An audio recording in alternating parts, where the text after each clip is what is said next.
বন্ধুরা কেমন আছেন? আশা করি ভালো আছেন। বন্ধুরা আজকে আমার এই ভিডিওটি হচ্ছে আপনারা কিভাবে আল আরাফা ইসলামী ব্যাংক এটিএম বুথ থেকে আপনারা টাকা উত্তোলন করবেন। আমার এই ভিডিওতে সম্পূর্ণ প্রসেস দেখানো হয়েছে। আপনারা যদি ভিডিওটি সম্পূর্ণ দেখেন তাহলে অবশ্যই বুঝতে পারবেন।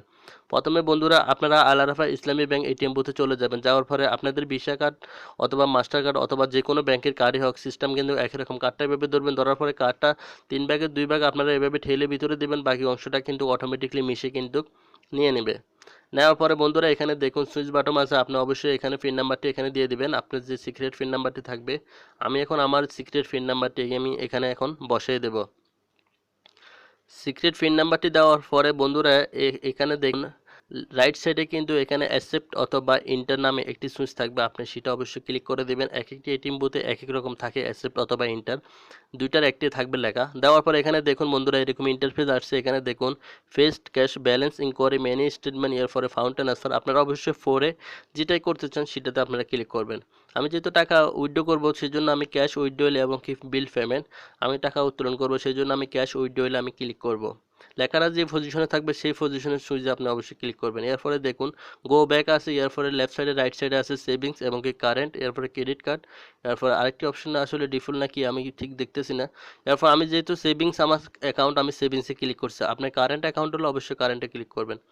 ক্লিক করার পরে এরকম ইন্টারফেসে নিয়ে আসলো, আনার পরে এখানে টাকার অ্যামাউন্টে যাওয়ার জন্য বলতেছে আপনি কত টাকা উত্তোলন করবেন সেই টাকার অ্যামাউন্টে লিখবেন। লেখার পরে এখানে দেখুন কারেক্ট হলে অবশ্যই কারেক্টে লিখবেন, যদি ভুল লেখেন অবশ্যই গো ব্যাকে আপনি ক্লিক করবেন। আমি ফেস কারেক্টে ক্লিক করলাম। ক্লিক করার পরে আপনি কি রিসিট চাচ্ছেন? তো আমি যদি রিসিট চান অবশ্যই আপনি ইয়েসে ক্লিক করবেন, আর রিসিট যদি না চান নোতে ক্লিক করবেন, তাহলে আপনাকে রিসিট দেবে না টাকাটা দেবে। আর যদি ইয়েসে ক্লিক করেন অবশ্যই আপনাকে রিসিটও দেবে প্লাস টাকাও দেবে। তো এরপরে টাকাটা ট্রানজাকশন হতে একটু সময় নেবে, আপনারা একটু অপেক্ষা করবেন। টাকাটা একটু ট্রানজাকশন হতে 30 থেকে অথবা 40 সেকেন্ড সময় নিতে পারে অথবা তার কমও নিতে পারে।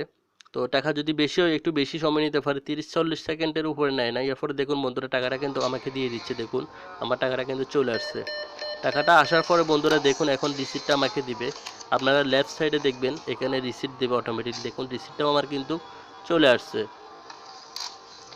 রিসিট আসার পরে বন্ধুরা এরকম ইন্টারফেস চলে আসবে। আসার পরে এখানে দেখুন আপনার লেনদেন কি সম্পূর্ণ হয়েছে, আপনি কি আরও লেনদেন করতে চাচ্ছেন, এরকম একটি লেখা আসবে। আসার পরে আপনি যদি কার্ডটা বের করতে চান অবশ্যই নাতে ক্লিক করবেন, যদি আর টাকা বা কোনো অপশন আপনি না দিতে চান। আর যদি টাকা উত্তোলন করতে চান অবশ্যই হাতে ক্লিক করবেন অথবা অন্য কোনো অপশনে যেতে চাইলে। এরপরে কার্ডটা এভাবে আসে, টেনে ধরে আপনি কার্ডটা বের করে ফেলবেন।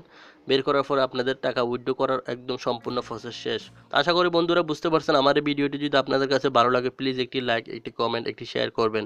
আরেকটি কথা বন্ধু, হ্যাঁ যদি আল আরাফা ব্যাংকের কার্ড হতো তাহলে অবশ্যই টাকার অ্যামাউন্টটা লিখতে হতো না, কয়েকটি টাকার অ্যামাউন্ট অটোমেটিকলি এখানে কিন্তু শো হতো, সেখানে আপনি এন্টার করলে টাকা বের হয়ে যেত।